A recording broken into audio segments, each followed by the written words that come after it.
بسم اللہ الرحمن الرحیم۔ سامعین و ناظرین، حضرت بیدم وارسی اور ان کے منتخب اشعار، یہ سلسلہ ہم نے شروع کیا تھا اور پہلی نشست جو ہے وہ اس کی ویڈیو ہمارے یوٹیوب چینل پر اپلوڈ ہو چکی ہے، اور آپ میں سے بہت سے اہل ذوق نے اسے ملاحظہ کیا ہوگا۔ اگر آپ نے ملاحظہ نہیں کیا تو ضرور اس کا آپ ملاحظہ کریں، سماعت کریں، اور اپنی رائے سے کمنٹ باکس میں اپنی رائے سے نوازیں۔ آج یہ دوسری نشست ہے، اور جیسا کہ ہم نے کہا تھا کہ ہم ان کے منتخب اشعار پڑھیں گے اور ان کے معانی و مفاہیم پر کوئی اتنی خاص بات نہیں کریں گے، یہ سماعت کرنے والوں پر چھوڑیں گے کہ اہل ذوق خود جو شعری ذوق رکھتے ہیں، سماعت کا ذوق رکھتے ہیں، تو وہ خود بخود معانی و مفاہیم تک رسائی حاصل کر لیتے ہیں۔ بہرحال اگر کوئی ہمیں نقطہ ہمارے ذہن میں آیا اور وہ لفظوں میں ہم بیان کر پائے تو انشاءاللہ ضرور آپ کے گوش گزار کریں گے۔ فرماتے ہیں کہ جگر و دل کی نہ پوچھو، جگر و دل میرے، نگہِ ناز کے دو تیر لیے بیٹھے ہیں۔ جگر و دل کو نہ پوچھو، جگر و دل میرے، نگہِ ناز کے دو تیر لیے بیٹھے ہیں، اور ان کے گیسو دل عشاق پھنسانے کے لیے، ان کے گیسو دل عشاق پھنسانے کے لیے جا بجا حلقہ زنجیر لیے بیٹھے ہیں۔ سبحان اللہ۔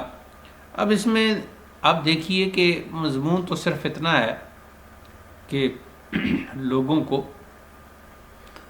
ان کی زلفیں اچھی لگتی ہیں، اور زلفوں کے ساتھ وہ لوگوں کو اچھے لگتے ہیں، اور پھر لوگ ان کے ساتھ محبت رکھتے ہیں، لوگوں کو ان کا سراپا پسند ہے، اپنے ممدوح کا، اپنے محبوب کا، اپنے معشوق کا۔ لیکن کیا خوبصورت انداز ہے۔ یہی فرق ہوتا ہے ایک عام شخص میں اور شاعر میں، کہ عام شخص عام سی بات کرتا ہے۔ مثلا اگر پھول کھلا ہے تو عام آدمی کہے گا کہ پھول کھلا ہوا ہے، یا کل میں آیا تھا تو یہ شگوفہ تھا، آج پھول کھلا ہوا ہے، کھل چکا ہے، کھلا ہوا ہے۔ اور شاعر دیکھے گا تو وہ دیکھے گا کہ یہ کل جب شگوفہ تھا تو اس کی تمام پتیاں بند تھیں، شگوفے کی شکل میں تھا، ڈوڈے کی شکل میں تھا، لیکن آج اس کا منہ کھلا ہوا ہے۔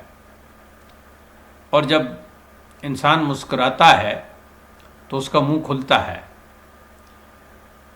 تو پھر شاعر کہے گا کہ پھول مسکرا رہا ہے، خوشبو بکھر رہی ہے۔ تو یہ فرق ہوتا ہے شاعر میں اور عام شخص میں۔ تو بات تو صرف اتنی تھی کہ ان کی زلفیں دیکھنے والوں کو بہت بھلی لگتی ہیں، لیکن کس انداز سے کہا، ان کے گیسو دل عشاق پھنسانے کے لیے جا بجا حلقہ زنجیر لیے بیٹھے ہیں، اور اے تیری شان کہ قطروں میں ہے دریا جاری، اے تیری شان کہ قطروں میں ہے دریا جاری، ذرے خورشید کی تنویر لیے بیٹھے ہیں، ذرے خورشید کی تنویر لیے بیٹھے ہیں۔ اب اس میں رعایت جو ہے، رعایت لفظی، قطروں اور دریا اور جاری، اور دوسرے مصرع میں ذرے اور خورشید اور تنویر۔ تو رعایت لفظی نے شعر کو بہت ہی بلند سطح پر کھڑا کر دیا ہے۔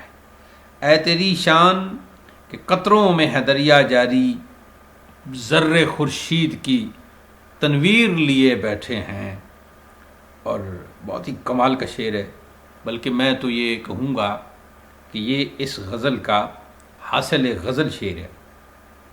پھر وہ کیا چیز ہے جو دل میں اتر جاتی ہے، تیغ پاس ان کے نہ وہ تیر لیے بیٹھے ہیں۔ پھر وہ کیا چیز ہے جو دل میں اتر جاتی ہے، پھر وہ کیا چیز ہے جو دل میں اتر جاتی ہے، تیغ پاس ان کے نہ وہ تیر لیے بیٹھے ہیں۔ نہ تو ان کے پاس تلوار ہے، نہ ان کے پاس تیر ہے، اور یا تو ہونا تلوار کہ جس سے کیا جائے وار اور وہ ہو جائے دل کے پار، تلوار بھی ان کے پاس نہیں، تیغ کی ان کے پاس نہیں، تیر ان کے پاس نہیں۔ پھر وہ کیا چیز ہے جو دل میں اتر جاتی ہے، یعنی ان کی نگاہ مست، ان کی نگاہ ناز دیکھنے والوں پر تیغ اور تیر کا کام کرتی ہے۔ تیغ نہیں ہے ان کے پاس اور ان کے پاس تیر بھی نہیں ہے، لیکن ان کی نگاہ ناز انہی دونوں کا کام کرتی ہے اور دیکھنے والوں کے دل میں جا کر پیوست ہو جاتی ہے۔ پھر وہ کیا چیز ہے جو دل میں اتر جاتی ہے، تیغ پاس ان کے نہ وہ تیر لیے بیٹھے ہیں۔ اور اس غزل کا اگلا شعر ہے جی کہ مئے عشرت سے بھرے جاتے ہیں اغیار کے جام، ہم تہی کاسہ تقدیر لیے بیٹھے ہیں۔ اب اس میں اس کو پہلے مصرع میں مئے عشرت اور پھر اغیار، جام، اچھا جام تو یہ تو وہ ہو گیا نا، میں کی وجہ سے اور اس کی مناسبت سے جام آ گیا، اور دوسرے مصرع میں بھی تہی کاسا یعنی خالی پیالہ، خالی کپ، تو یہ تو ایک رعایت لفظی ہوگی، اس مناسبت سے آ گئے۔ لیکن مئے عشرت مرکب خود اپنی ایک خاص معنویت رکھتا ہے، اور پھر اس پہلے مصرع میں اغیار، اس کی خاص معنویت ہے۔ اب اس کو تصوف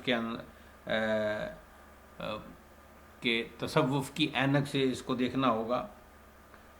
اور پھر تہی کاسا، اور کاسا بھی کون سا؟ کاسا تقدیر، یہ مرکب اپنی جگہ ایک وسیع مفہوم لیے ہوئے ہے، اور اپنا جو کاسا تہی ہوتا ہے اس کی وجہ اپنی قسمت اور تقدیر کی بات ہے، تو کاسہ تقدیر نکالا، بہت ہی خوبصورت انداز اختیار کیا۔ مئے عشرت سے بھرے جاتے ہیں اغیار کے جام، ہم تہی کاسہ تقدیر لیے بیٹھے ہیں۔ اس میں ہمیں اگر ہمارے پاس کاسا کو اپنی تہی دامنی کا یا تہی ظرفی کا اگر وہ اسے گلا ہے تو نہیں کرنا چاہیے، کیونکہ یہاں مسئلہ تقدیر کا ہے، قسمت کا ہے۔ کچھ ایسے ہیں کہ ہیں وہ اغیار، مگر مئے عشرت سے ان کے جام بھرے ہوئے ہیں، ہم اغیار نہیں ہیں، ہم تو دوستوں میں آتے ہیں، چاہنے والوں میں آتے ہیں، لیکن چاہنے والوں پر مصیبتیں ہیں، چاہنے والوں پر بلاؤں کا نزول ہے، اور جو نہیں چاہنے والے ان کے لیے بڑی آسانیاں ہیں، اور جو چاہنے والے ہیں ان کے لیے بڑی مشکلات ہیں۔ اس شعر کو بہت ہی اس کی توضیح کی جا سکتی ہے اور مختلف زاویوں سے اسے دیکھا جا سکتا ہے، لیکن جیسا کہ ہم نے عرض کیا کہ ہم بہت مختصر توضیح کریں گے۔ مئے عشرت سے بھرے جاتے ہیں اغیار کے جام، ہم تہی کاسہ تقدیر لیے بیٹھے ہیں، اور مقطع ہے کشور عشق میں محتاج کہاں ہیں بے دم، کیس و فرہاد کی جاگیر لیے بیٹھے ہیں۔ اور جتنا مطلع خوبصورت تھا وہ میں نے پڑھا نہیں، وہ جان کے میں نے نہیں پڑھا کہ وہ میں مقطع کے بعد پڑھنا چاہتا ہوں، اتنا ہی مقطع بھی خوبصورت ہے۔ یہ کہا جاتا ہے کہ جب آپ کی غزل ہے تو اس میں مطلع جو ہے وہ اتنا خوبصورت ہونا چاہیے، اتنا بھرپور ہونا چاہیے، اتنا جاندار ہونا چاہیے کہ وہ چونکہ مطلع ہے، وہاں سے طلوع ہو رہی ہے آپ کی شاعری، آپ کا کلام، آپ کے آسمان کلام کا سورج طلوع ہو رہا ہے، تو وہ مطلع ہے، تو اس کو بہت ہی بھرپور ہونا چاہیے۔ آج کل کے جو شاعر ہیں ہمارے جیسے، وہ مطلع ہی ان کا ڈھیلا سا ہوتا ہے، اور پھر اگلے اشعار کی طرف قاری جاتا ہی نہیں یا سامع جاتا ہی نہیں۔ اور دوسری بات یہ ہے کہ پھر مقطع جو ہے وہ بھی بہت خوبصورت ہونا چاہیے۔ تو کشور عشق میں محتاج کہاں ہے بے دم، کیس و فرہاد کی جاگیر لیے بیٹھے۔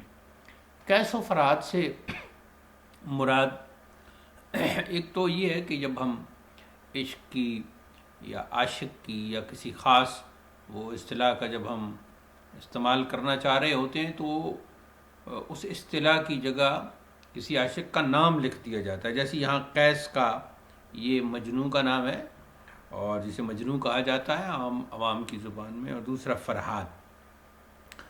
تو یہ قیس اور فرہاد دو نام لے لیے گئے، اس میں ایک تو اشارہ ہو گیا ان داستانوں کی طرف، لیکن یہاں شاعر کا مقصد قیس اور فرہاد نہیں ہے، بلکہ یہاں شاعر نے اپنے آپ کو ان جیسا عاشق قرار دیا، یعنی عاشق قرار دیا ہے۔